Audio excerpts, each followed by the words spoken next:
मानना है कि हंसते बोलते बड़ी बातें कर दी जाएं तो वो सुनने वालों के पास ठहर जाती है, तो इसलिए हंसते हंसते माय नेम इज उर्मिला पुत्र Akshat Gupta, I am a full time house husband, part time author, screen writer, poet and lyrics. Art choose करना, कॉमर्स चूज करना, साइंस चूज करना is a very normal thing, जी, but as far as I know, जितना मैंने देखा है internet पे, आप पहले बिजनेस में थे, फिर वहाँ से आपने कुछ डिसाइड किया होगा कि मेरे को इस सब्जेक्ट के ऊपर रिसर्च करना है, या इसकी कोई पढ़ाई की आपने, आप कैसे मतलब इस स्ट्रीम में आ गए?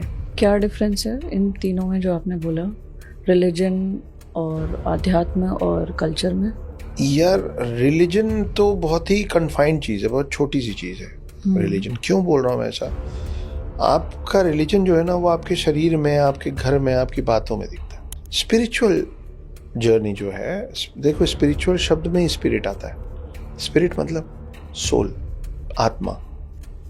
तो स्पिरिचुअलिटी का किसी भी रिलीजन से कोई लेना देना है ही नहीं। फिर ये तीनों चीज़ें अलग अलग। कल्चर का रिलीजन से लेन देन बना दिया गया है।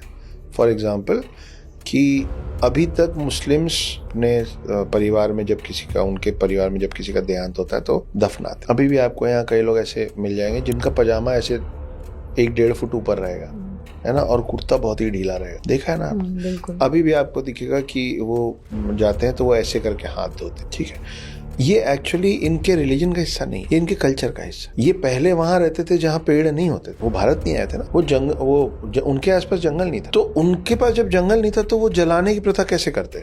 उनके लिए तो लकड़ी बहुत जरूरी चीज, तो वो दफनाने लग गए। दफनाओ, खत्म, काम आसान हो गया उनका। मतलब उनके लिए वही, हम भारत में पैदा हुए थे, हम पेड़ पौधे, खेत खलियान, जंगल से भरे पड़े लोग, हमारे लिए लकड़ी की कोई अहमियत ही नहीं रही। आज भी कईयों के लिए नहीं, तो हम जलाने लग गए। हमारे कल्चर का हिस्सा हो गया जलान। वो ऐसे क्यों हाथ धोते हैं? इसलिए धोते हैं क्योंकि वहाँ पानी की बहुत किल्लत थी। जहाँ पेड़ नहीं होंगे वहाँ पानी कैसे हो? बिल्कुल।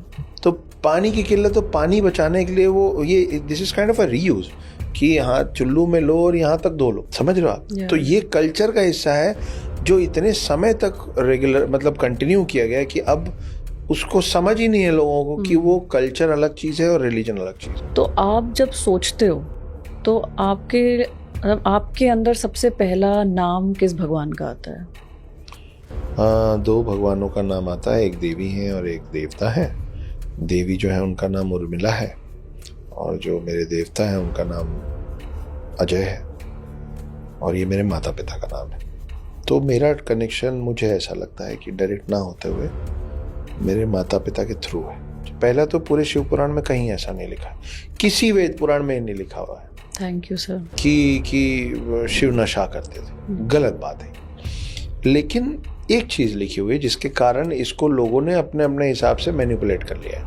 वो ये लिखा हुआ है कि शिव इतने भोले हैं, भोला भंडारी है, उसको जो चढ़ा देते हैं वो ले लेते हैं। इसीलिए शिव जी को मानने वाले, जो असल में मानने वाले लोग हैं, मानने वाले से मेरा मतलब है नागा साधु, अघोरी, असली शिव भक्त भोला भंडारी है ना। तो जब एक बहुत छोटा सा बच्चा होता है, उसको थोड़ी ना मालूम है फर्क की इलेक्ट्रॉनिक खिलौना क्या है और घंटी वाला और बैटरी वाला खिलौना, या प्लास्टिक का खिलौना क्या है और लकड़ी का खिलौना। उसको कुछ भी नहीं दोगे ना, खाली पानी का बोतल दे दोगे और वो उसको दबाएगा और कड़क कड़क करेगा, तो वो भी उसके लिए खिलौना है, वो उसमें भी खुश हो जाएगा। ठीक है, वही बच्चा जब थोड़ा बड़ा होता है ना, तो फिर उसकी डिमांड्स आती है। फिर आप उसको दोगे ना इससे खेलो, तो गुस्सा देगा कि फेंकेगा, ये कोई खेलने की चीज, मेरे को टॉयज चाहिए, टॉयज। शिव भोले, उनको आप प्यार से जो अर्पित कर लो वो उसमें खुश हो जाता। कहानियों में लिखा हुआ है कि शिव को कच्चा मांस भी लोगों ने चढ़ाया है गुस्से से, कि ये ले, ये खा ले, तो वो बोले अच्छा ठीक है, प्यार से दियो तो खा लेंगे। बाद में उसको समझ में आया कि उसकी क्या गलती।